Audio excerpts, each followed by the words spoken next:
Okay, let's wait for another couple of minutes for people to respond, to say that they're back from lunch, and then we will get going with me reviewing the exercise solution for the section on managed memory we just discussed before lunch, and then Juan's going to take over for the rest of the afternoon.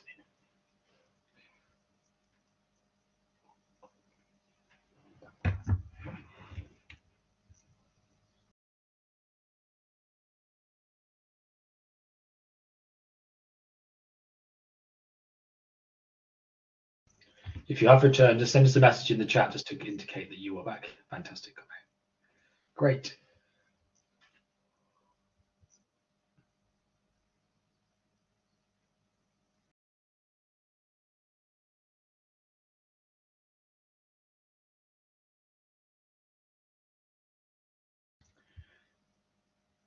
Excellent. Okay, everyone's slowly returning. Fantastic. So, before we all had a well-deserved break, we were discussing, let's do entire screen share that. Right. So magically kick one off screen share. Right. That's a bit small. We were looking at the section 2.04, and we were looking at this new exercise around managed memory replacement. Before I go through solutions, does anyone have any questions around that? Before I jump in and tell you how to do it. Good, silence, it's golden. Please do not be afraid, even if you've done these exercises, to go back and have a look at them again at another time. If you have Archer 2 access or Archer 2 access, I think via the driving test accounts, you should be able to access the GPUs of Archer 2. There's only a small number of them. They're there for testing development, to do exactly this type of thing, to train new people about how to use GPUs and get people started using NVIDIA GPUs. So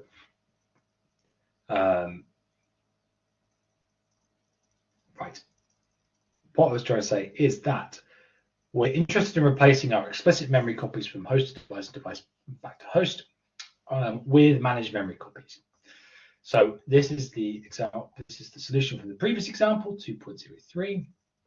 And I'm just going to go through the features. And I'm going to do this, reiterate this stuff quite a lot because it's really important to kind of hammer this stuff home, and that helps to reinforce what we've been learning. So we have our usual error handler. We've defined our threads per block as 256 if we were in 1D. We've got 16 threads per block for 2 dimensions. We have got my kernel, as we had before, where we're doing a matrix is equal to the matrix plus a scalar times 2 vectors together. We're going to iterate through this, and we've looked at how to do this in a performant way in the previous example. So I'm not going to discuss this again. What we care about now is replacing, let's look at the exercise text again. Part 1, replace explicit malloc and mem copies by managed memory, and then add the prefetch requests. And what I'm going to show is, I'm going to show you, talk through the example, show you a solution, and then look at the performance difference between adding the prefetches and not.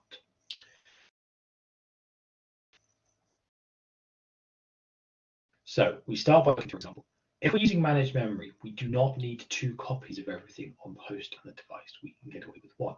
So we do not need a set of device copies, explicit pointers to device memory. We can handle those with managed memory. So these things are likely to disappear.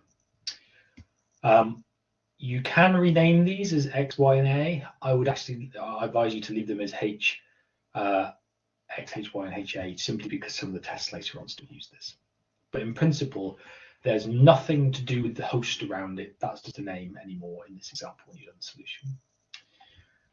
So we can get our HIP device count, and we're also going to need our HIP get device. So we're going to set our device number to be doing prefetches later. It's going to be provided. We have got a number of new doubles arrays being created. We're going to have to instead have them dealt with by HIP malloc managed. We're going to have to review what we've got all here around the way that HIP malloc is being used, because we don't need to allocate these elements on device anymore. We need to review how we do all our mem copies because we don't need our mem copying anymore. We're going to have that done for us. We can still leave our hip mem assert mem set because we can still set our memory to 0, but what we're setting to 0 we need to think about as well. In terms of the execution of our kernel, nothing really should change here apart from the fact that we're no longer going to have device versions of things being passed to the kernel. We're going to have to change. And then finally, we're going to have a memcopy statement to come back from the device to the host. Okay. And last of all, we need to be thinking carefully about what we're freeing, because if we now have these things being HA, HY, and HX being managed by the runtime in terms of managed memory, then we need to explicitly hip free them, not just delete them. And we don't need to deal with any device versions of these anymore because they are no longer used. Okay, so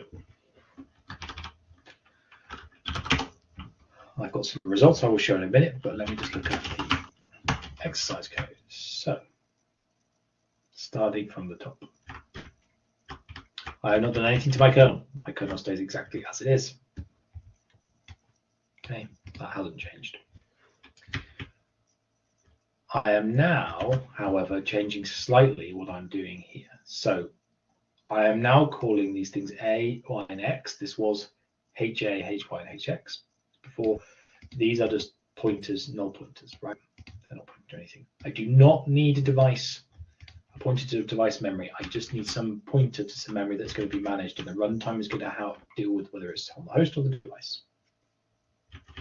So I can comment all these device pointers that I would have created before. All of this stays the same.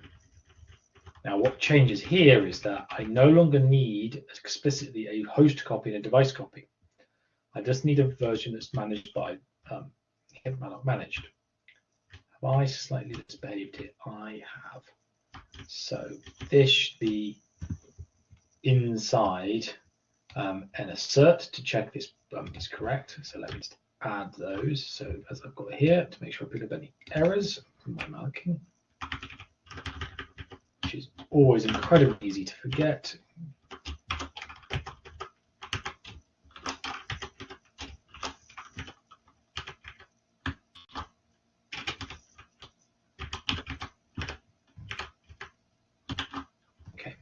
That's a bit better protected now. I'm asserting that these exist. We've got an allocation in them. And they are sized based on the size of the objects it should be. So this matrix of m rows by n columns of each of the elements is doubles. Same for the vectors. I can fill now the vectors with values. That's stuff that's happening on the host. That's happening on the CPU side. They are managed by the HIP runtime, but they can be accessed from the host. I can now, however, get rid of a bunch of allocations, mallocs, to device-based spaces because I no longer need them. I'm going to use the managed versions. I can also get rid of explicit copying. I no longer need to provide this because I'm not doing explicit copying. The runtime is going to work out when it needs to do copying itself. I am going to leave the mem set because I can set this piece of memory to 0. That's what I want initially. I want my matrix to be 0 before we start. I will come back to the prefetches in a minute. I'm just going to finish off the main thrust of this. I can then, I don't touch any of my block structure.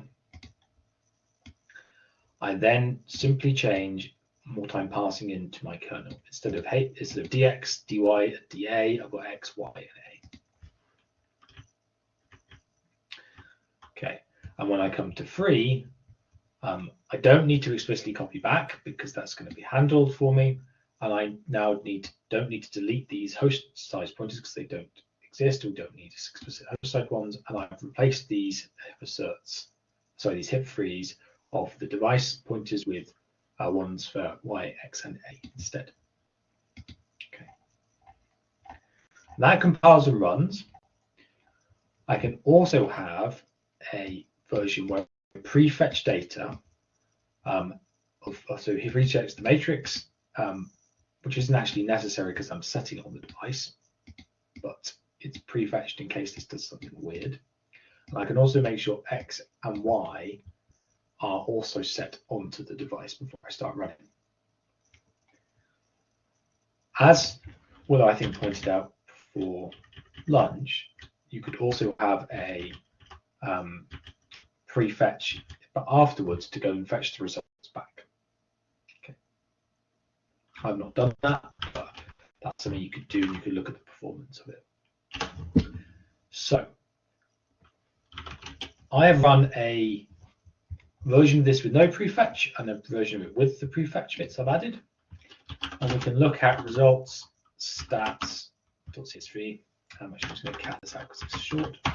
And we can look at the performance of the bit we care about, which is our kernel, so the my kernel thing.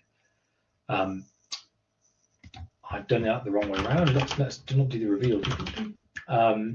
Let's do that the other way around. Sorry, let's look at the no prefetch first. Okay. Without prefetching, this is taking me a lot of time in terms of, okay, it's nanoseconds, but it's much higher. If I look at the prefetched version of this results, this is much quicker, okay, significantly faster than the unprefetched version. So there's an advantage in going to prefetch these memory locations to make sure they're on the device and advance the kernel launch. So you need to profile those things in order to look at them. I want to look at this. Right. So you need to profile that in order to look at the performance. Running that, the submit command for that exercise produces a results.json that we again can download and run this Professor tool on the web. And what we can do here is we can look at the whole region. Now, before, when we had the explicit memory copy, we had a lot of setup in terms of HIP stream launching. Okay, now it's all in HIP mem set. So it's probably setting up streams inside this somewhere. It's taking roughly about the same time, right? It's taking for 430-ish milliseconds. It's similar to what we were doing when the stream was being created last time. And again, we can look through our list of function calls mainly being set by the HIP runtime, and we can find our explicit call to the my kernel. Okay, and its raw duration is in the fractions, fractions of milliseconds. Okay, which is good. It's a few microseconds, or thousands of nanoseconds, which we're reporting from the output on the terminal. You can see in here that if I hover over it, you can see the prefetches there. I see prefetch 1 millisecond on prefetching. Okay, and you can look at, I'm not sure you can break that down any further, but you can zoom in here and have a look as well. I think it is, no, there's a scroll option if I remember correctly. Anyway, you can download and hover over these things to get precise information about what's happening, and you can find the executables, what is occurring in different places. And you can relate these to the section below around the actual kernel call times. Okay, that's all I had to briefly go over about the solution. Are there any questions about how you'd approach that and using managed memory?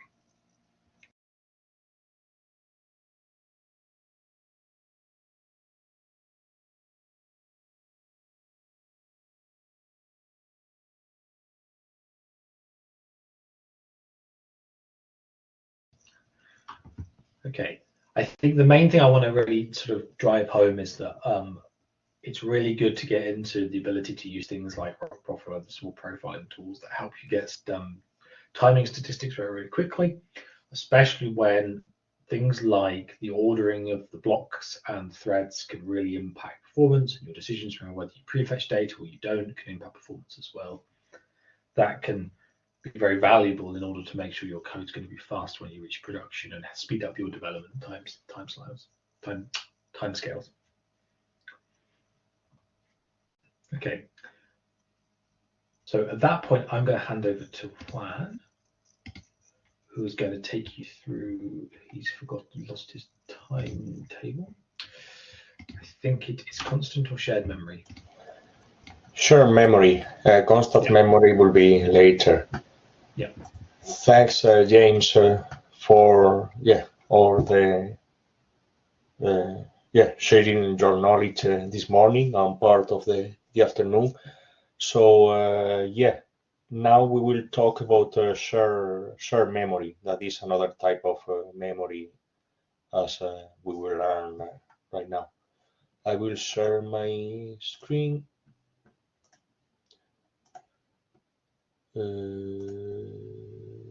No, this will be this. Yeah.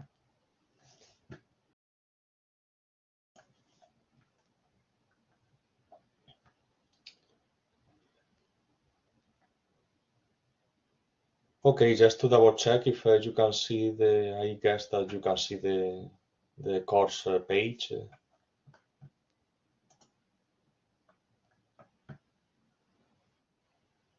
Right. Okay, so just to recap a little bit, we have seen that we have our host, that the host will be the CPU. We have our device, that when we say device is the GPU. We have learned that we have different memories. So we have a memory for the host and another memory for the device.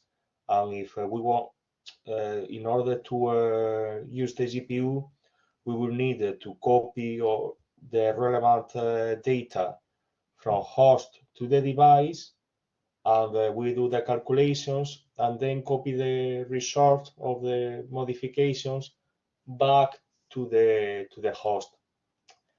And here we will now learn that there is a new type of memory that is a shared memory.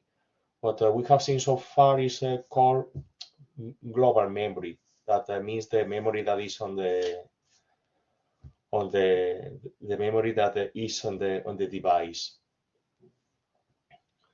So the samples that we have seen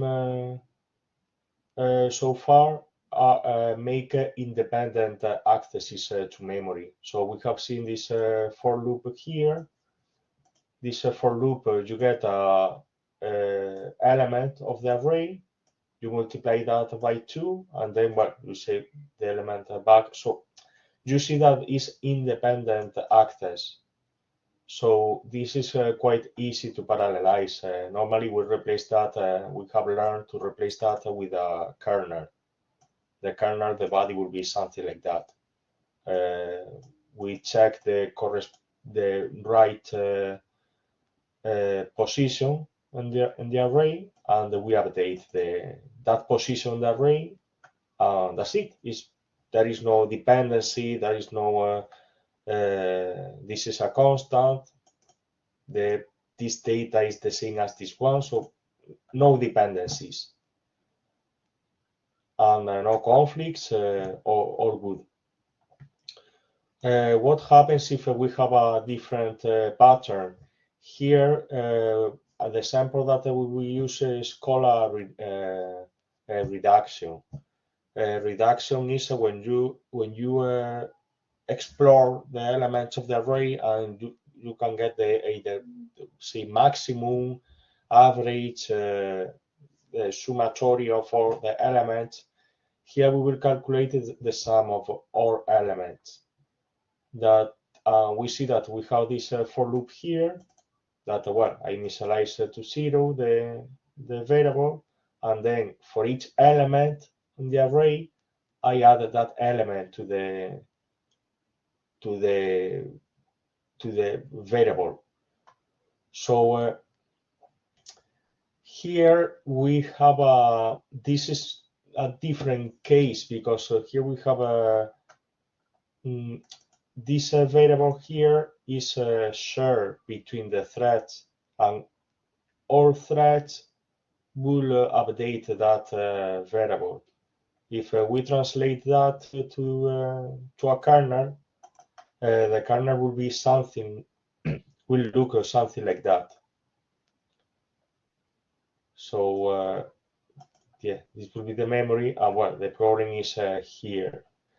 Problem is that for each single operation that a thread does, you need to first write the current value of the variable sum in this case, then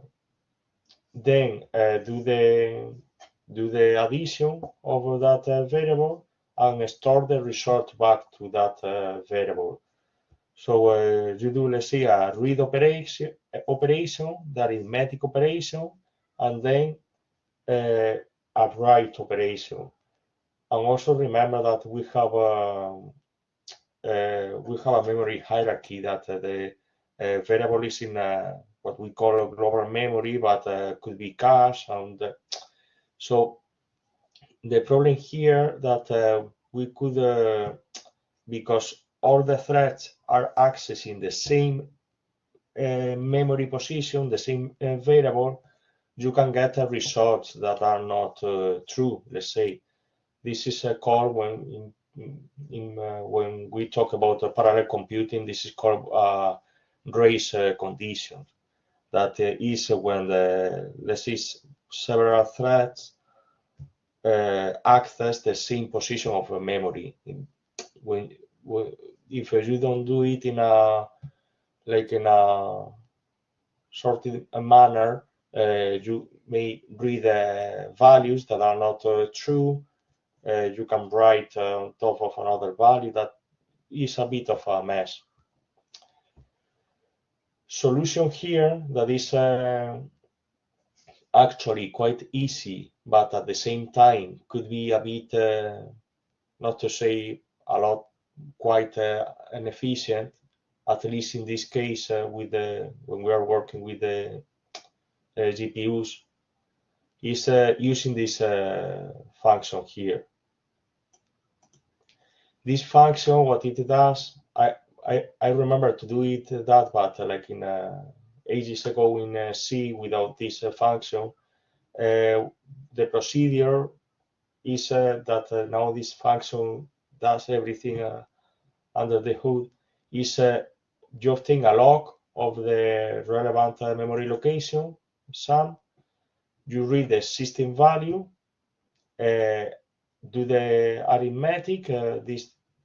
In this case is an addition, and then you store back the value and you release the log. Before was like have a log at the beginning of the arithmetic operation and a log at the end. So you were logging and unlogging. I think it was called a semaphore. But this is what this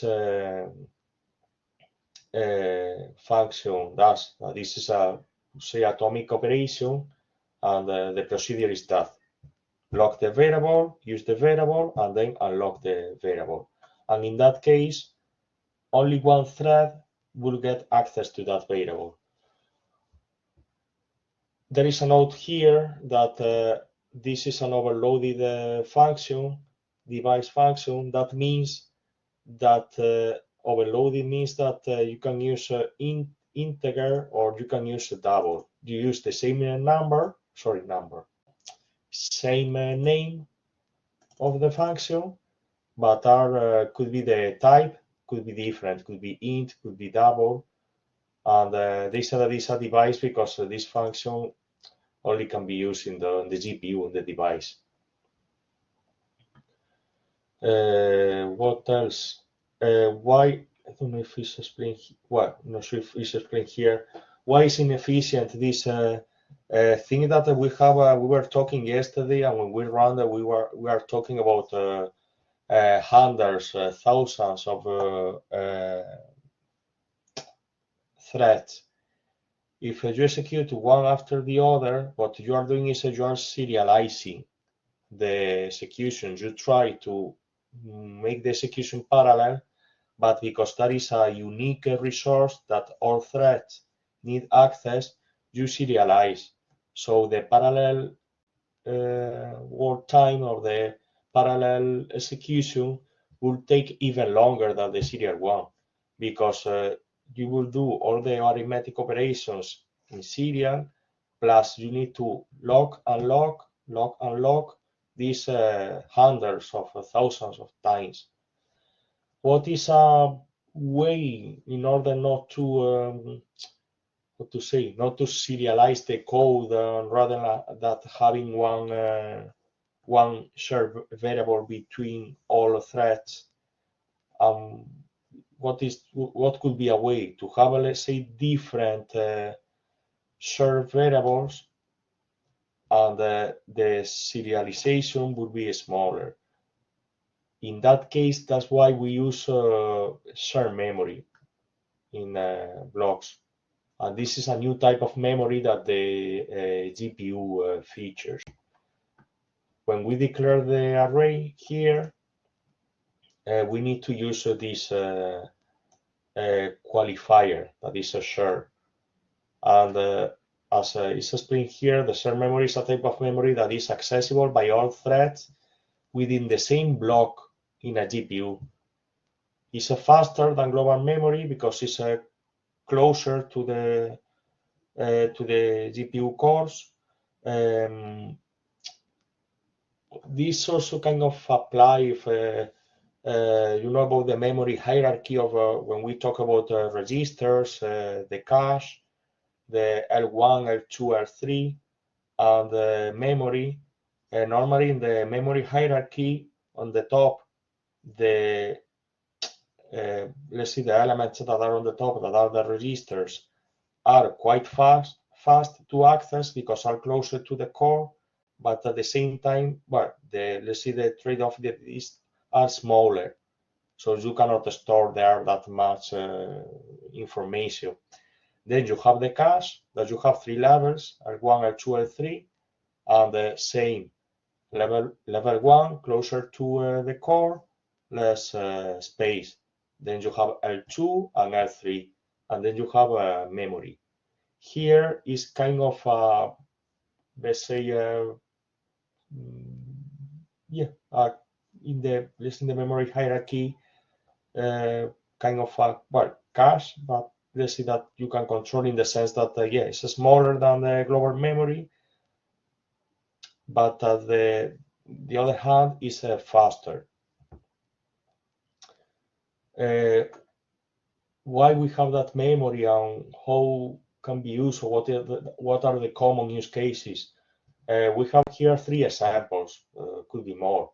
One is for matrix multiplication, that you can store like submatrices and work with them, stencil computations, and the third one, that this is the sample that we are using today, is reduction operations. That you calculate of a chunk of the array, you calculate the summatory of that, and then once that you have, let's say, these partial sums, you add them together. Of course, you will need to use a log, but in this case, the log will be used as many times as a number of blocks we have, rather than as many times as a number of threads.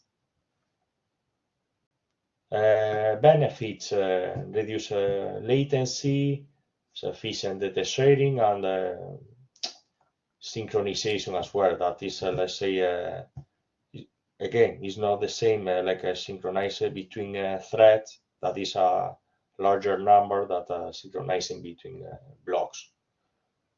Well, have speed, again, limited size, and the scope, remember again, that is for threads within the same block.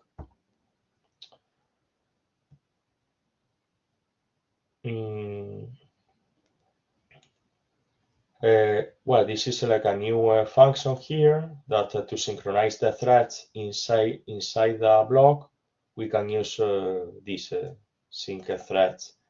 Normally, this is done to when we work with because the threads could be executed the same different order, or let's say that we have 20 threads, there is no guarantee that the threads will be executed at the same time. So at some point, we will need a synchronization point. Bear in mind that synchronization is always quite time-consuming, so please try not to use synchronization if it's not absolutely needed. Here we have an example that to reverse the elements that let me read. Okay, you copy like from 1 to so yeah, the order 1, 2, 3, they will come as 3, 2, 1, 0, and you see that we have a share that normally is like a, let's say, temporary array. That and also the size of that array is threads per block. We don't need more sizes because for each thread in the block, we will have access to one element of this. So here we have the index will be thread index, and here in the position, I'm, let's say, thread 1, similar to my name. I'm in that position of the array, and I do this copy here. Here I need to use sync threads because there will be threads that they have done this operation, and threads that maybe are in this maybe are here, threads that are waiting. So we don't have any certainty that all threads will be executed at the same time. That's why we use sync threads. And now that I'm pretty sure that this is updated, I can update this here. If you see, I can do it without an atomic, without using like a lock, because if you notice, each thread only updates one position of memory. At the moment, if we update several positions of memory, or let's say several threads needs to update the same position in memory, there we will have an issue. Problems with synchronization, I have seen this a lot of times, and also this is quite common known by deadlock. This happens a lot with MPI. At the moment that you use some sort of parallelization, you should be careful with that. This is dangerous. Why? Because if I have a condition here, okay, if the condition is I don't know, true all the time, fine. Okay, it's not actually the if is not relevant. But at the moment that I have this, some threads, because this is a locking function, the thread waits here until all threads reach that synchronization point. That's the point actually. So some threads will be here waiting, and some other threads, because the condition for some reason is false, they will not be here. They will be I don't know, end, finish, idle. So here this will be a deadlock because some threads will wait there forever. So be careful at the moment that you use a if condition.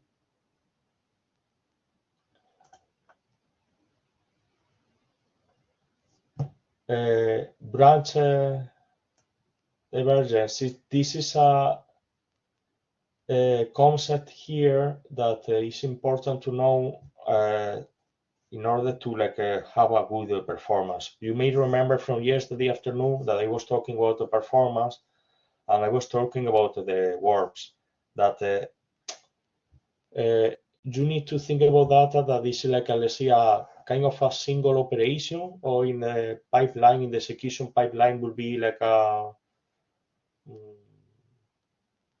single operation, or like, okay, I wanted to use block, but yeah, maybe the term could be, but let's say operations that are executing one step, one block. If we have a waiver from divergence, this is not good on when could be happen that. At the moment that we have, imagine this is a kernel, and here we have if the threads are even, do something, and if the threads are odd, do something else.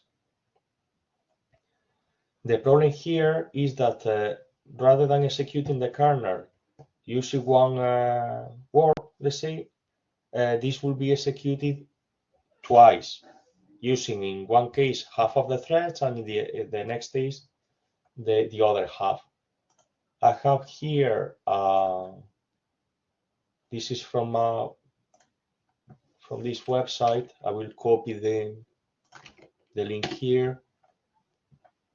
This is the sample that, so you see that this will be a warp 0, and let's see, yeah, I don't know if you, no, you cannot. Let's see if there is a way to, well, hopefully you can see my the mouse pointer. You see that the if case will be executed in like a one in the pipeline, in the execution pipeline. It will be executed as a block. Only half of the threads will execute the if case, but the other half will be idle. And same with the else case. What will be more efficient? So make sure that the if, for instance, the if case is executed by all threads of the warp. In that case, we will have a way more efficiency.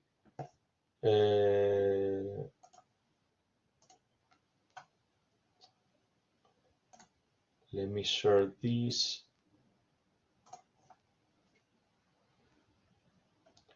So you may see some codes that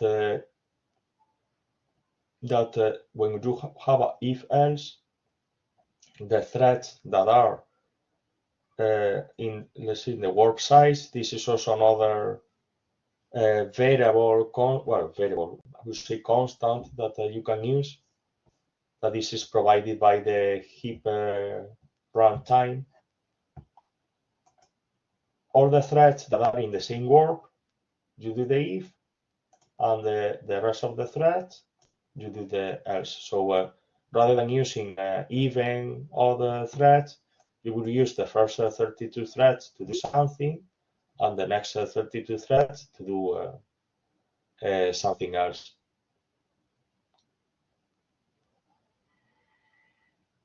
Also, well, here there's like a performance concerns that share again is like a limited finite resource, a limited resource.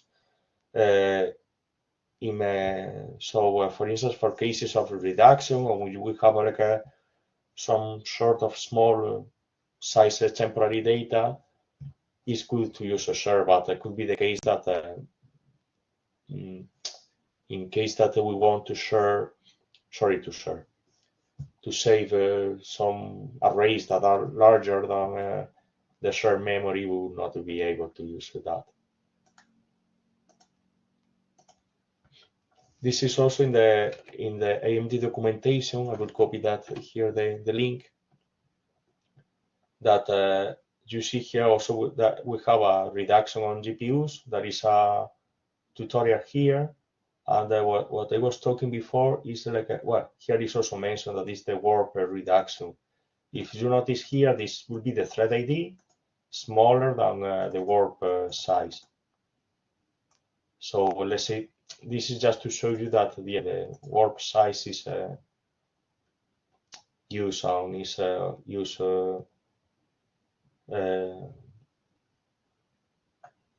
for the reduction.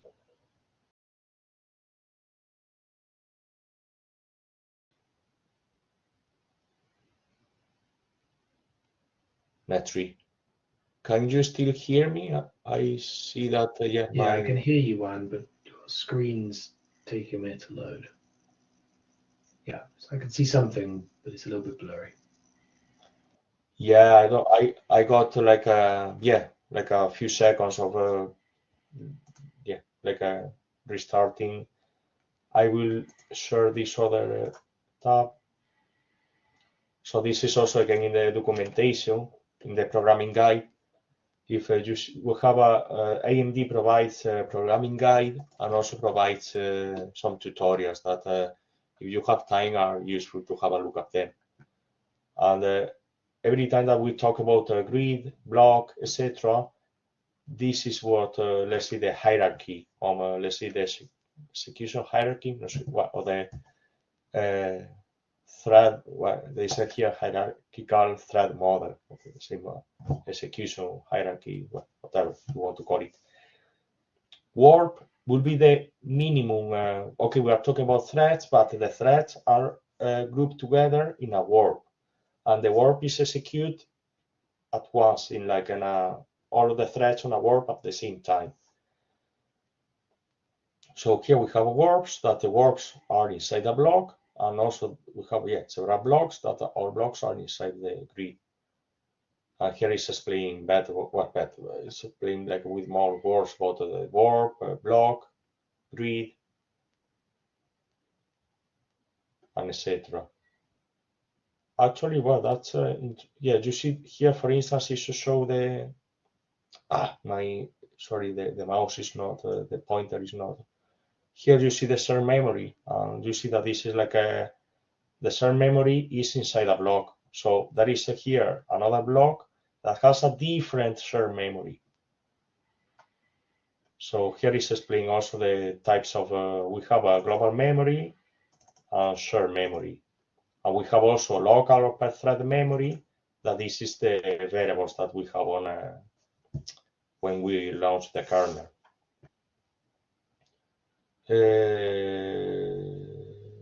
What else? I think that's what I wanted to share. So I think we are in exercise time. So for the exercise, we will use a vector scalar product. We will implement this function, that is d dot. So we have the template shows that we need to implement this kernel function. I don't remember if I mentioned that yesterday, but well, maybe it's a good reminder. All kernel functions are don't return anything. Return is a void. So remember that when you define a kernel, will not return anything. Also, that's why when we execute the kernel, we need to check if an error took place on a different way. We need to call heap peak last error or something like that. And here we will have a result that there will be the single scalar value, and this will be the position of memory, let's say, of the variable that will be shared between threads. So the procedure to solve this exercise will be to define a shared temporary variable that I think will be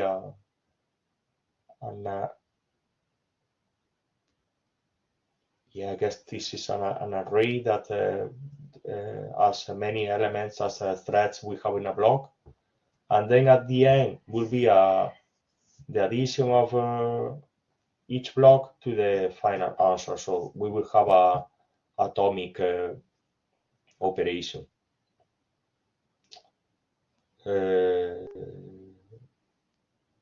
Okay, so this is there is also like that you can play if you have when you use the profiler, you can use atomic add and compare the efficiency and see if what is faster or what is slower. Okay, so this is the exercise. Let me check reduce this. Let me check the shadow that we have here. So we are day 2. Okay, the break is at 2:30. Took me longer to explain this. So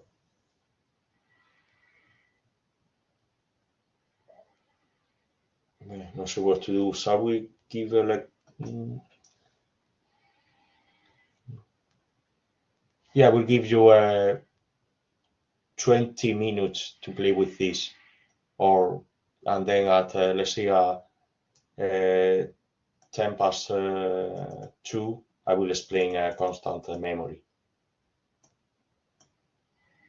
Yeah, I'll give you 20 minutes, and yeah, any questions, anything, please let me know.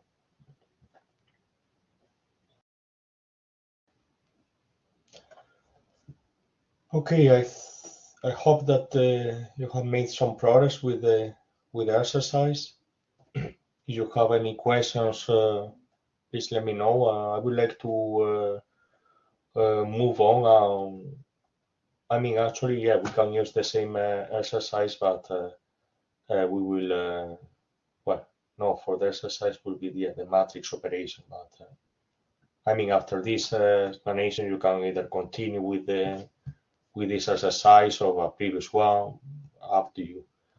But yeah, I would like to spend 5-10 minutes talking about the constant memory. Let me go to the lesson that will be this one.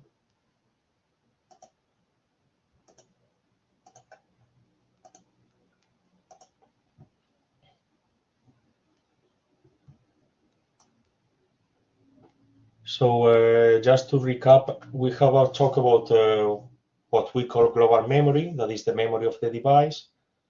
We have a shared memory, that the memory is the same memory per, the same memory will be per block, so it's not shared on the whole GPU. Is we have like a small chunk of memory that is exclusive for the block. And now we have a constant memory. That constant memory is shared in the grid. I will show you this, the image that we have seen before. You see that in each block we have a shared memory, but for grid we have here constant memory and also the global memory. So as the name says, constant memory is for constants that we have, variables that are read only.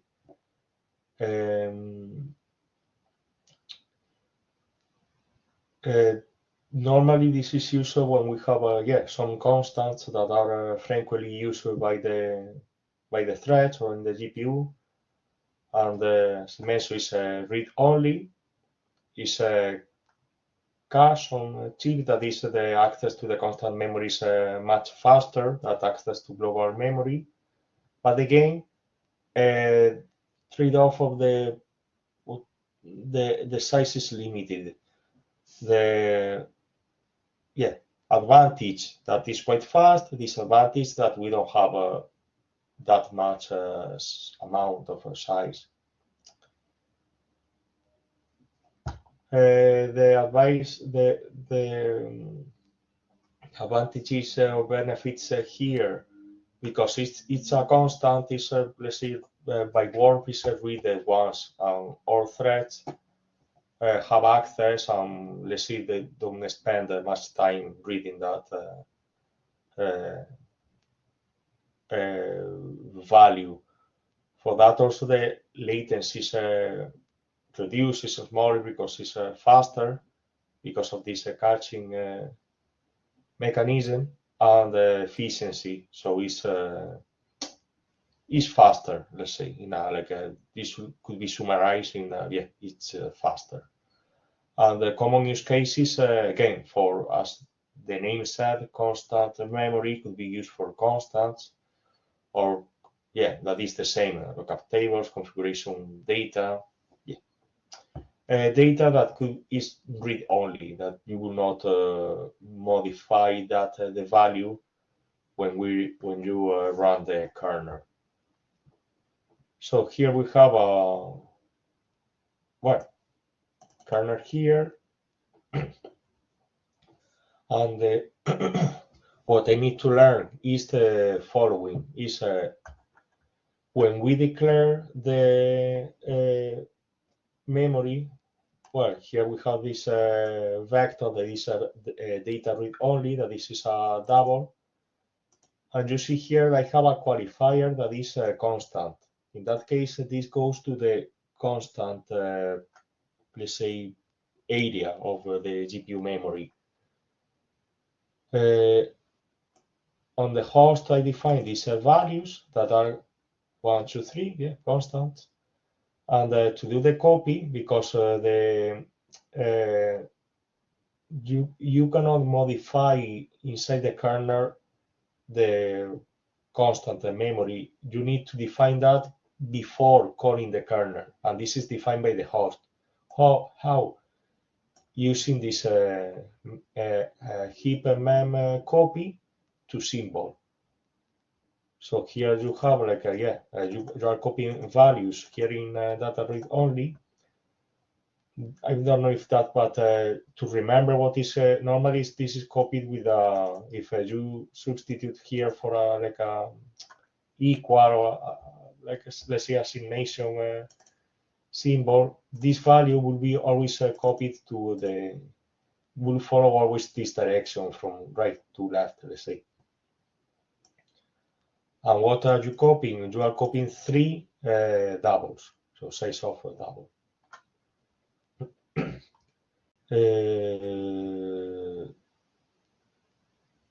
Again, this could be quite small, so no, this is for constant values. So you cannot store there a huge amount of it. Again, another exercise here.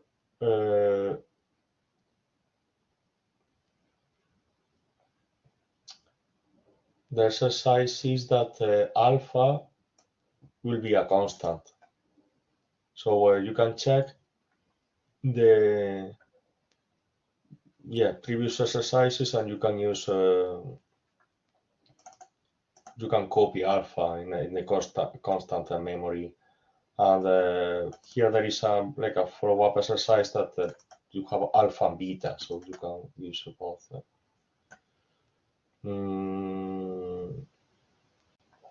Let me check the schedule here.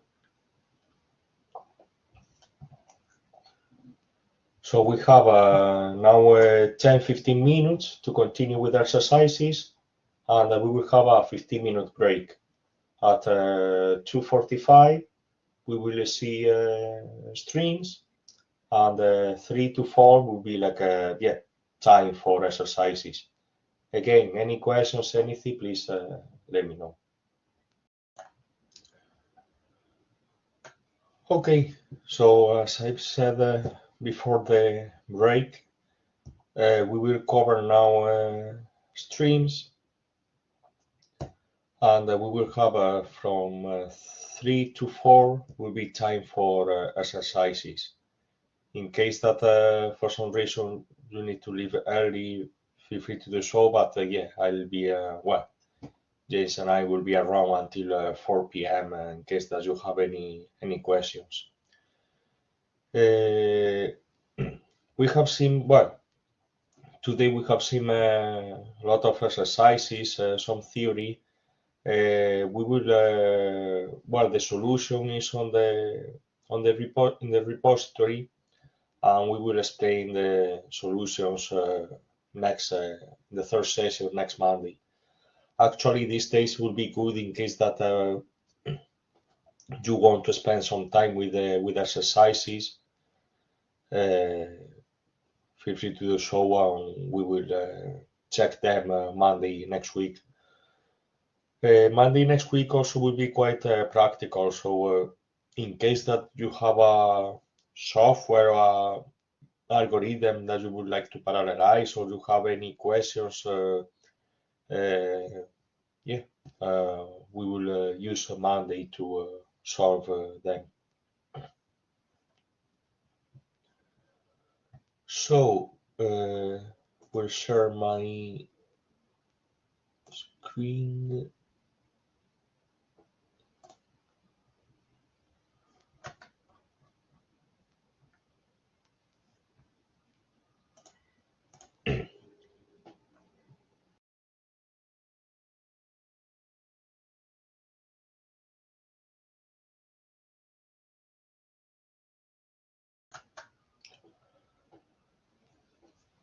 Okay, so let's talk about streams. So far, everything that we have executed, we have used one stream. What that means, well, stream could be called a pipeline. So using one stream, we have a load memory from host to device using one stream. After that, we have used, well, we have run a kernel. After that, we have a copy the memory from device to host. So these three operations have we have done them in using one stream and in serial. So first the load of memory, then the kernel execution, and then the loading back memory from device to host. Could be cases that we want to have several streams, and we can do copies of the memory in parallel. We can run kernels in parallel. So this will be like another way of we have talked about the parallelization using threads, warps, blocks, etc. But here is parallelization, let's say, of functions that we are running on the GPUs, or well, that could be either kernel executions or memory transfers. Some examples that are here. We could overlap data transfers and computation. So we could execute a kernel and load the data for the next kernel. We also can execute several kernels at the same time. We can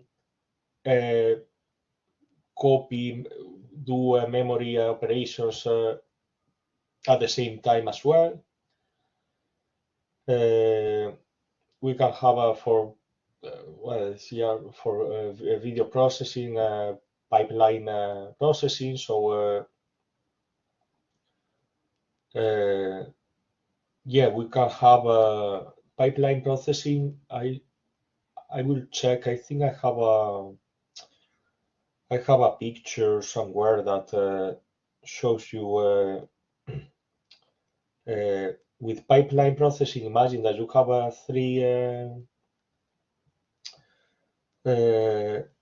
three streams, and you have three operations that you do with the same video or picture. So imagine that you have several pictures, and when you finish the operation one on the stream one, you can set, well, the stream 2 could execute the operation 2, getting the data of operation 1. And this will create a pipeline Let me see if I find I remember to see a picture of that is quite descriptive. But yeah, of course, I not find it now. I will find it and share it with you. Load balancing, read time or multi GPUs. Also, when you have more than one GPU, you can use like one. Yeah, it's also another way of parallelization. You run one kernel in one GPU, another kernel in another GPU. So, stream management. What we need to know regarding code? How we can declare a stream? So we will use this type that will be heap stream underscore t, and we will initialize with the heap stream create, and we pass by reference the variable stream. And once that we are done with the stream, we can destroy it or free memory with the heap stream destroy. So this will be declare the stream, create, destroy. We have done so far copies of memory in a synchronous way, but we can also do it in a asynchronous way. If we do that, also the note here that we can specify the stream that when we execute this. In case that is not specified, the operation used to the default stream. I think the default is maybe, don't know if it's -1, 0. Yeah, there is like a value of. You may remember that before we were synchronizing threads, we can also synchronize streams. This is useful in case that we do some memory operations. We make a stream synchronization, and once that let's say the memory operations are done, we can continue with the kernel or with the computation, let's say. The way of submitting a kernel to a different stream, you may remember this argument here where we define the blocks, the threads per block,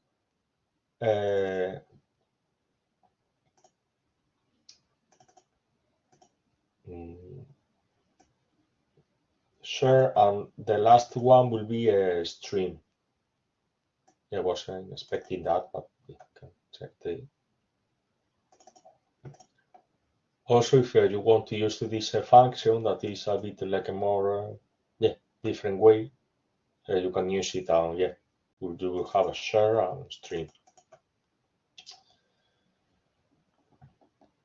Here there is another concept that actually I think will be the last concept that we will learn today. That is a page lock or pin memory. On the host, let's see, by default we have it's called page able memory. So the memory normally will be on RAM, but could be the case that if we are using more memory or to save a RAM, or could be a number of different reasons, the operating system could decide, okay, that chunk of memory that is on RAM, I will move that to disk.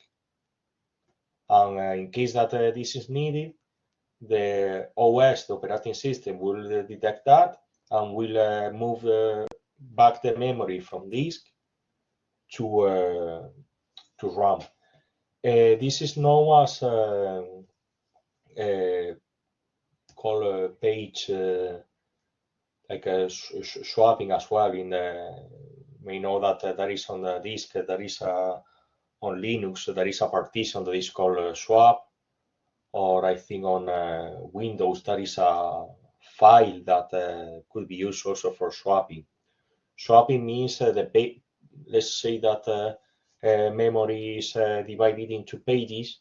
So the pages that are in RAM you can move them to the disk, and the other way around is a way of handling the memory that by the OS. This was before. Okay, now that we have a lot of memory, a lot of RAM, is, let's say, less used, but in previous systems that I don't remember now, but I think it was like a way less, was like a, well, could be easily like a 128 megabytes, 256. So these sizes, in that case, this mechanism was more used than now. I think my laptop has 16 gigabytes, so yeah, not needed. But well, anyway, we have by default this page able memory, but also we have a ping or page lock memory. This type of memory means that will be always on RAM, and also here is in the, well, the benefits of this, because it will be always on RAM, this pin memory will allow the faster data transfers between CPU and GPU, like between the host and the device, because with the overhead of paging. Because, yeah, well, predictable performance, because all will be always on RAM, so like, yeah, not on disk, good. And also there is a point here, there is a direct access by GPU. The GPU can directly access the pin memory to the problem here that okay, you have direct access, but you should be careful with the performance, because it's still recommended to copy from host to device, because the device at the moment that needs the memory will need to follow the to go to the host to check the memory and copy. So the transfer will be done behind the scenes, and you will never know. Yeah, the performance could be a bit unpredictable, or let's say not performant. Having said that, we have used malloc for, let's say, default host memory. But if in case that we want to use pin memory, we will use heap host malloc, and it's a similar syntax. Size, and the size that we want to allocate, and the pointer. And because, yeah, we have malloc, also we can free that memory, so heap host free. Remember that all the dynamic allocations that you do in the code, you should free them before finishing the code. Here we have another exercise that, yeah, have a new working template, and is playing with the streams.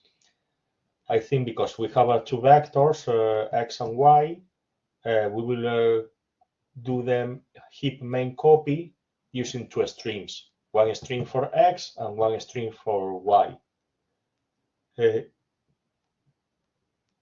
This will be like a one part, and also rather than malloc, you can use heap host malloc to allocate x and y. Using rockprof, perfetto, etc., you can see you will see that normally we have a one stream, but when we run this code, we will see that we have two streams, and we will see that the copy will be done in parallel. I think it will be likely that we will not get that much performance, because the samples that we have are tiny, but with a bigger sample, actually we will have maybe some sort of overhead of creating the streams, running them, destroying them, etc. But I imagine that with the bigger samples, you may see the performance. So I will stop talking is, predict 3 p.m. So now this hour will be for exercises and questions that you may have. Also, for some reason you need to leave earlier, please do so. But yeah, I'll be around until 4 p.m. in case that you have any questions.